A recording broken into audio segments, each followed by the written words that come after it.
¿Qué tal? Bienvenidos a su programa Que sí quede huella. Hoy nos vestimos de verde en un parque hecho por el arquitecto Javier Senosian en la Ciudad de México, que se está volviendo o es un pulmón de historia, de una narrativa muy particular y un viaje a lo profundo de los orígenes de México, no tanto en el nombre que lo dice tanto Quetzalcóatl, pero también en su vegetación. Sí. Por favor, quisiera que primero se presentara Javier Senosian y que compartiera con el público qué es esto, qué es el nido de Quetzalcóatl. Sí, bueno, el nido de Quetzalcóatl es un conjunto habitacional de 10 departamentos. Ahora que hablas sobre la historia y de México, creo que si algo caracteriza a México en el mundo es su plástica y el color, ¿no? La plástica mexicana pues viene desde las montañas de la Sierra Madre Oriental, la Sierra Madre Occidental, que tiene una volumetría muy pesada y que de alguna manera los indígenas plasmaron esa volumetría en sus pirámides y en su escultura. Posteriormente vienen los españoles y hacen haciendas y conventos y también plasman la volumetría pesada, quizás por chiripa, ¿no? Y en la arquitectura contemporánea, como en Ciudad Universitaria, pues también vemos esa identidad, esa cultura que de alguna manera se plasma en la biblioteca, en los frontones, etc. Entonces yo creo que lo que es la plástica mexicana, o sea, la cultura, junto con la naturaleza, se tomaron en cuenta, quizás indirectamente, para este proyecto del nido de Quetzalcóatl.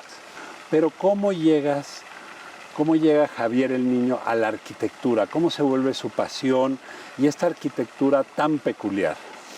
Bueno, se fue dando poco a poco.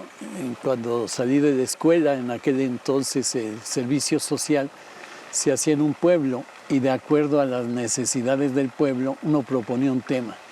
Yo propuse un centro cultural y deportivo y empecé a proyectar espacios ortogonales, cuadrados, y llegó un momento en que me di cuenta que el deporte es muy fluido y cambié el concepto por espacios y formas curvas. Y a partir de ahí me entró la inquietud por la búsqueda de espacios curvos que yo pienso que son más humanos. Okay. Pero eso, ¿qué edad tenías? No, bueno, eso ya fue saliendo de la escuela. Okay. Cuando entré, yo no tenía ni idea, tenía la duda entre estudiar ingeniería o arquitectura. Okay. Me decidí por la arquitectura y tuvimos la suerte de tener como maestro a Matías Geritz. Y él de alguna manera nos motivó mucho y nos influyó también. Matías Geritz fue esposo del primer matrimonio de mi papá. Ahí también, bueno, sí, yo vengo de una familia de artistas, mi abuelo arquitecto. Claro. Pero regresando a esta decisión de hacer esta arquitectura orgánica, curva, histórica, porque tiene una cosa como, ahorita en los términos contemporáneos, como hippie chic. Y está cargado, bueno, el mundo prehispánico, el mundo en el cual te inspiras, había los grandes tlatoanis, Moctezuma, tenían rituales donde consumían drogas. Y yo pregunto, en esta inspiración hippie chic, ¿tú has tenido relación con ese mundo orgánico de las plantas y de los temazcales? ¿O ha sido un viaje puramente intelectual? No, yo creo que ha sido más que un viaje intelectual, ha sido más sensorial, yo pienso, ¿no? Okay. Sí, de alguna manera a veces cuando me preguntan, ¿y de qué te inspiraste? Pues les digo 2 cigarrillos de esos que ya saben. Pero bueno, es de broma, ¿no? En realidad este tipo de proyectos se lleva tiempo y como decía alguien, 99% es transpiración, trabajo y el 1% es inspiración, que ese 1% pues es muy importante, ¿no? Pero Pues sí, creo que esas dos influencias se ven en este proyecto. O'Gorman comentaba que la arquitectura orgánica es la que toma en cuenta las condicionantes del lugar, las condicionantes geográficas, o sea, la topografía, las vistas, la orientación, el entorno, y también que toma en cuenta las condicionantes culturales, ¿no? Como la identidad, etcétera. ¿Cuál es tu lectura? Porque es un de Quetzalcóatl. Claro. Bueno, lo que pasa es que la lectura de Quetzalcóatl no nace estudiando, profundizando a Quetzalcóatl, porque ya que habíamos terminado el desarrollo, me pidieron hacer un escrito sobre el nido de Quetzalcóatl, que no le llamábamos nido de Quetzalcóatl. Okay. Y mi esposa Paloma me ayudó y le puso como título El nido de Quetzalcóatl, porque uno entra por esa cueva y hay un como cráter y a eso le llamamos el nido, y hay varias serpientes pequeñas. Lo que se ve aquí al fondo, por ejemplo, es la cola de una serpiente pequeña, y sirve el cuerpo como barandal, pues, para no irte hacia la cañada. Entonces ella le puso el nido de Quetzalcóatl como si el cuerpo fuera, pues, su cuerpo. Sin embargo, pues nunca se pensó en que fuera Quetzalcóatl o el nido de Quetzalcóatl, ¿no? Sino se fue dando poco a poco. Bueno, pues aquí es saliva o veneno. Lo que quieras. Yeah, ok. Todo. ¿Y la parte de arriba de los dientes, salía agua o no? No, bueno, sí sale agua cuando llueve. Cae el agua sobre la cabeza y sale por los colmillos a la cañada, el agua. ¿Y esas chaquiras de dónde son? ¿Dónde las mandaste a hacer? Se mandaron a hacer en Dolores Hidalgo, Guanajuato. Ah, ok. Donde hacen el azulejo. Que Miguel Hidalgo y Costilla enseñó a los campesinos a trabajar la cerámica.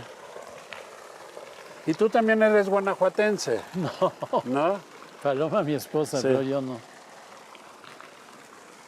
Y entonces, ¿y esa es otra cabeza de serpiente? Sí, esa es una cabeza de ferrocemento delgadita, pero le pusimos la lámina de cobre porque yo quería saber qué tan rápido eran los tiempos y el costo, porque originalmente se pensó recubrirla de lámina de cobre la serpiente grande. Pero lógico, confirmamos que salía muy caro, ¿no? Ah, aquí estamos viendo ¿cuántos departamentos son? Son 10 departamentos. En la parte de arriba hay uno, luego abajo otro, luego inclinados son 2, uno que sube en diagonal, y arriba hay uno arriba y otro abajo y otro vertical. También es como un centro de sanación, hacen cosas de... No, sí se hace mucho yoga en el interior de la cueva. Okay. Originalmente se llegó a pensar en hacer algo, un spa en un momento dado, cambiar el giro, ¿no? Pero desde su origen siempre fue habitacional. ¿Qué esperas que el público se lleve del nido de Quetzalcóatl? ¿Qué experiencia? Bueno, yo creo que sobre todo la experiencia plástica, ¿no?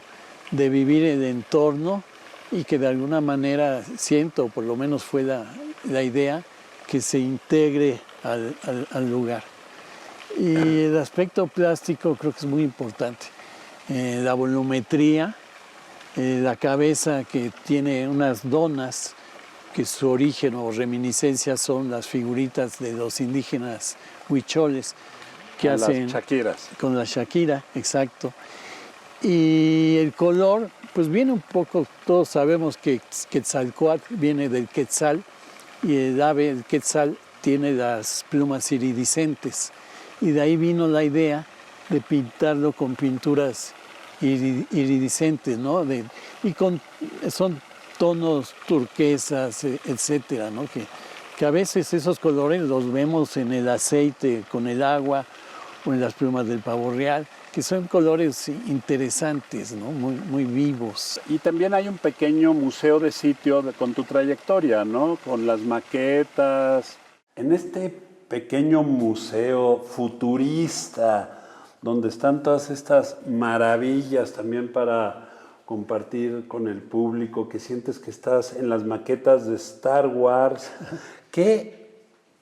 Pon tú, ¿esta maqueta de cuándo es? ¿Qué fecha tiene? Mira, yo creo que tiene como 15, no, 20, como 20 años. Son los campos de fútbol en Acapulco, en la zona Diamante. Y abajo, semienterrado, están los vestidores y la zona administrativa. Uno sube por el medio, por la escalera, y llega a lo que viene a ser la azotea, y desde ahí se ven los partidos de fútbol. O puede uno subir a la cafetería, que está en la parte alta. ¡Wow! O sea, es una maravilla. Y bueno, esto me imagino que es un proyecto futurista puramente, ¿no? Pues mira, es una caseta de vigilancia que le llaman el KISS, y tiene el depósito de agua en la parte alta y semienterrado en la parte baja. El ferrocemento, como son 4 centímetros, no es muy buen aislante térmico y acústico. Entonces el agua y la tierra son muy buenos aislantes, tanto térmico como acústico. Es un carrito que hicimos el diseño de la carrocería muy aerodinámica. Y lo han hecho así eléctricos y todos esos. Sí, bueno, era un carrito comercial eléctrico y nada más el diseño de la carrocería. ¿Y nunca has hecho un parque de diversiones? No. Ay, se ve padrísimo, porque ya le pregunté si había hecho sets de películas y aquí nos vamos. ¿Estos son qué, diferentes mesas o...? Sí, son diferentes objetos que se han venido realizando con el tiempo. Por ejemplo, aquí se ve pues, precisamente esto donde van las maquetas. Es una banca móvil que está en el espejo de agua. Es un proyecto que hicimos para Australia, una casa que nos pidieron que se viera desde arriba y que la hicieran mexicanos con pura pedacería de azulejo en el exterior. Es una banca, una manija, diferentes objetos que se han venido realizando con el tiempo en el despacho. Esto fue hay un árbol muy alto y nos pidieron para un comedor al aire libre y bueno, quedó el árbol y el disco de abajo queda como flotando para que las raíces del árbol no le afecten. Y este es el invernadero.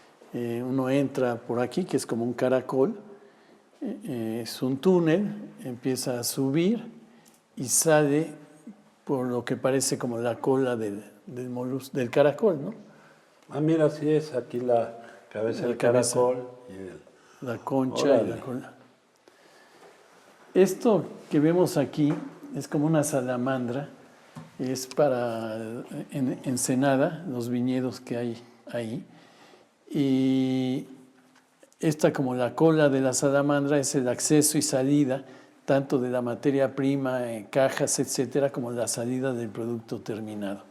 Aquí van los destiladores, estas como escamas son las entradas de luz para iluminar y ventilar, y lo que viene a hacer la cabeza es donde se degusta el vino. Montefiori se llama, la empresa es Montefiori. Pues padrísimo. Y acá vamos al otro... Esto es lo que les comentaba, la casa en Australia, en la que pues, quería algo muy mexicano, sobre todo con el colorido. Y me fui con mi esposa, estuvimos aquí 2 semanas y viendo las necesidades del cliente, ¿no? Él tenía una empresa que hacían festivales de rock todos los años, tanto en Australia como en Nueva Zelanda.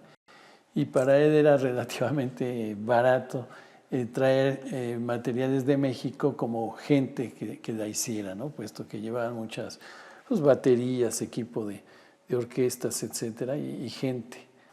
Y aquí entramos a otra sala. Entonces esta cosa de los moluscos está muy presente, todas estas figuras, que estos pueden ser, los ojos de los moluscos pues los tienen en donde quieran y se mueven donde sea, entonces estos son proyectos. Sí, y también nosotros le nombramos la ballena mexicana, ¿no? Porque parece como que está saliendo.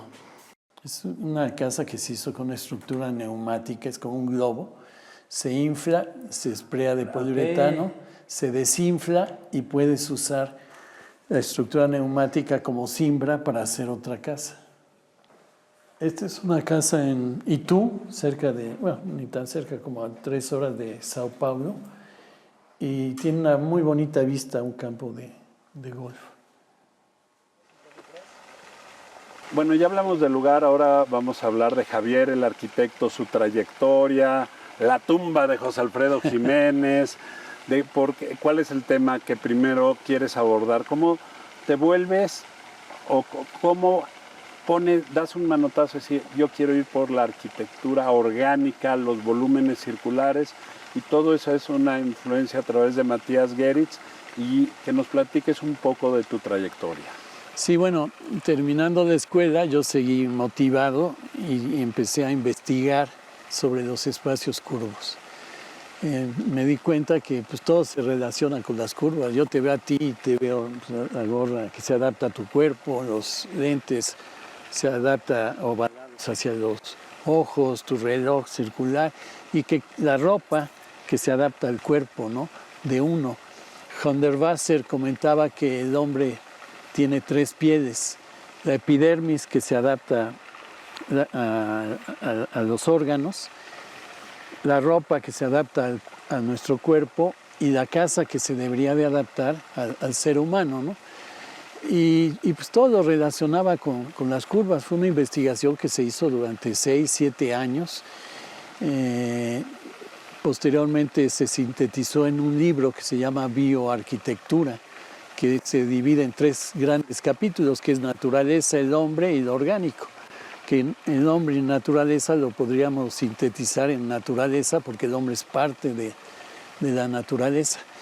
Y empecé a hacer la casa orgánica, que fue la primera, y recuerdo que iba a ser de piedra, con los muros curvos, pero no me convencía que no había continuidad entre el piso, el muro y la cubierta, porque la cubierta iba a ser de madera.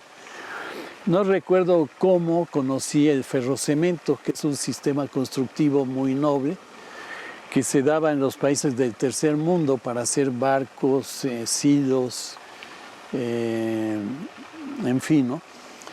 Y consta de un esqueleto de varilla con 2 mallas de gallinero, una en el interior y otra en el exterior, y posteriormente se esprea con mortero, cemento, arena, hasta dar 4 centímetros de espesor. Y lo que le da la rigidez es la forma.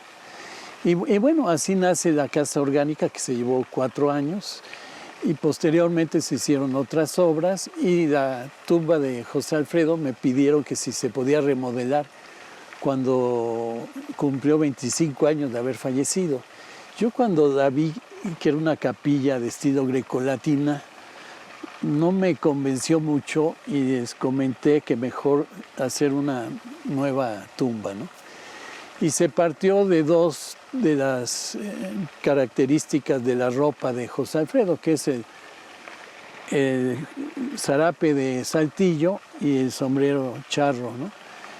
Y ya cuando hicimos la maqueta nos dimos cuenta que de perfil parecía José Alfredo cantando, ¿no? Porque la tumba está como en la mandíbula, pero está el sombrero y el zarape parece como si está sobre los hombros. Órale, tiene esa tercera dimensión. Y para compartirlo con nuestro público, ¿dónde está la tumba de José Alfredo Jiménez? Sí, se encuentra en Dolores Hidalgo, Guanajuato, a las afueras del pueblo, en el Panteón Municipal. Cuando él muere, un poco antes, un año antes, en un evento público, comentó que el día que él muriera, le gustaría que lo enterraran en el Panteón Municipal, que está a las afueras de Dolores. ¿Y ahorita qué viene en el futuro? ¿Qué proyectos tiene? Tenemos 1 o 2 proyectos, anteproyectos que estamos trabajando, ¿no?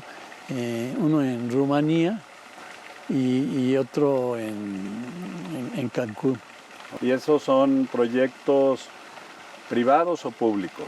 No, son privados. Okay. Uno es un resort de Rumanía y el de Cancún apenas estamos ahorita empezando el proyecto, es como un pequeño hotel. Y viendo que la arquitectura cada vez se vuelve más desalmada, menos humana, y sabiendo de todas las bellas artes, es la que más recursos tiene, ¿cómo inspiraría a un joven arquitecto? ¿Cuál sería su consejo? Bueno, yo creo que podrían ser varios. Uno es que lean mucho, que viajen, que si están en la escuela, pues lo más importante es su proyecto. A veces los maestros pues, les dan asesorías, que las tomen en cuenta, pero sobre todo canalizadas a su proyecto, porque lo que manda es su proyecto. Y sobre todo el aspecto humano, ¿no? El aspecto humano y natural, creo que es muy importante. O sea, la sensibilidad, los sentimientos, y no nada más el aspecto racional, y sobre todo ahora que viene tan fuerte la inteligencia artificial, ¿no? No dejemos de lado el aspecto psicológico del hombre, ¿no? Nuestra sensibilidad, que creo que es muy importante. La búsqueda de la felicidad a través de la arquitectura, yo creo que es algo que lo has logrado. Yo te considero un arquitecto juguetón, que con una gran libertad. Sí, yo creo que es muy importante que la arquitectura, entre otras muchas condicionantes que debe de solucionar, que sea divertida, ¿no?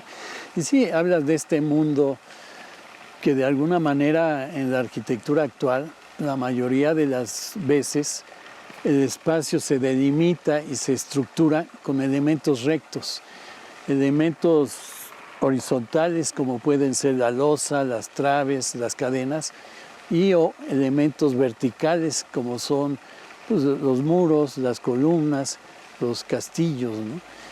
Y bueno, yo creo que hay muchas más posibilidades que la caja, ¿no? Es uno de los grandes excéntricos que vivió en México. Era surrealista, con una historia descendiente de la familia real inglesa, Edward James. En este jardín se siente la influencia de Edward James. ¿Nos podrías comentar, y comparto con el público, Edward James fue amigo de Magritte, de Dalí, de los grandes surrealistas, porque aparte de lo mexicano en la historia, este lugar también tiene una parte surrealista, y bueno, el creador del surrealismo, André Breton, decía que el país por excelencia en el surrealismo es México.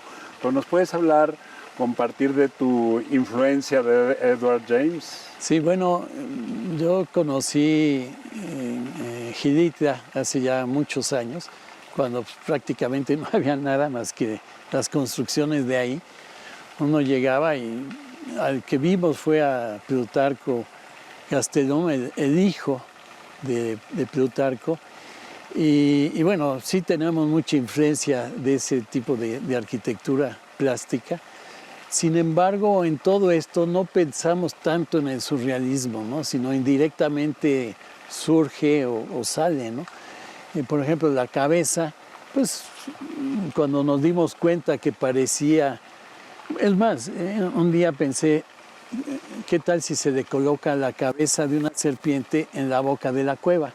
Y fuimos a la maqueta y la colocamos y nos dimos cuenta que parecía una serpiente virtual que entraba al terreno, salía y se volvía a meter, ¿no? Y dijimos, bueno, pues ya vamos a ponerle la cola a la serpiente.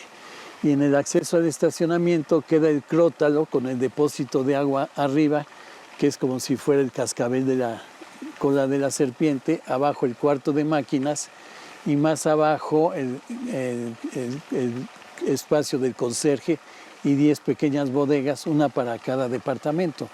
Pero poco a poco se van dando las cosas, pero no nace con algo de voy a hacer un estilo, algo así surrealista, ¿no?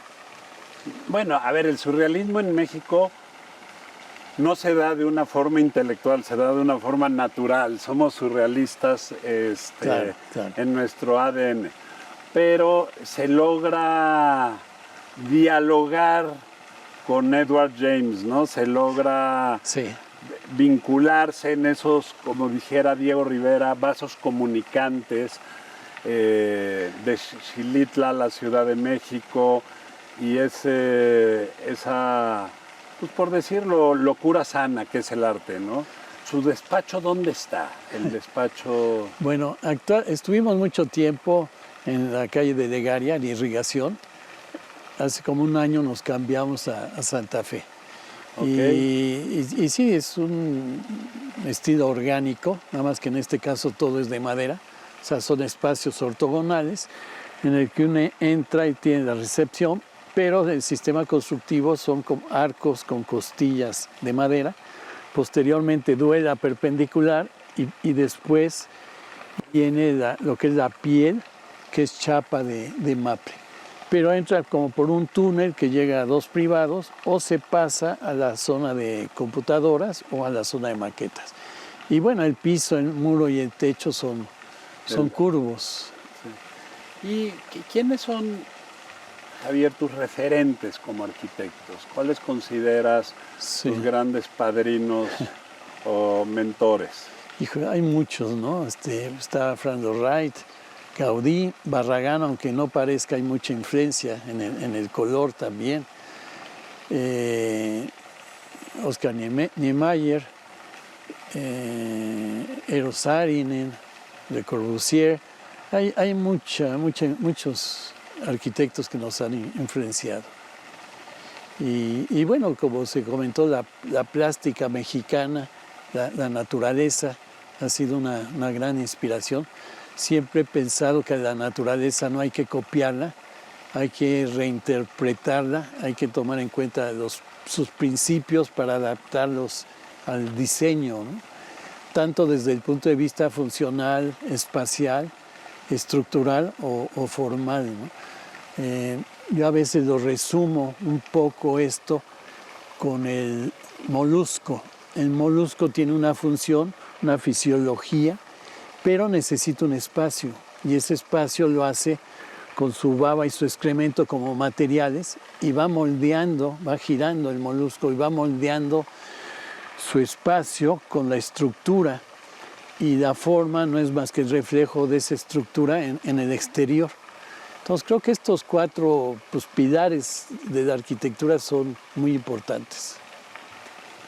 El molusco, como decía Bacon, el arte es la baba del caracol que deja la humanidad. Sí, muy bonito. Sí, bueno, pues en el libro de la poética del espacio, ¿no? También. Sí, el elemento, la curva, digamos que se podría considerar el elemento principal de tu arquitectura. No hay esquinas, es todo orgánico. Y quiero que nos platiques ahora de tus proyectos editoriales, los libros. Ajá. ¿Se pueden conseguir? Sí, hay un libro que es Bioarquitectura en busca de un espacio y es de la editorial AM mexicana. Hay otro de Arquine, que es Arquitectura Orgánica de Javier Senosiay. Hay otro que también es Arquitectura Orgánica de AM. Otro que lo editó la Facultad de Arquitectura, que se llama Naturaleza e Identidad, que es de la Facultad de Arquitectura de la UNAM en Ciudad Universitaria. Es un privilegio de todo corazón estar con gente que tenga la locura y la voluntad de hacer lo que tú haces, Javier. Muchísimas gracias. Muchas gracias, Emiliano. Bienvenido.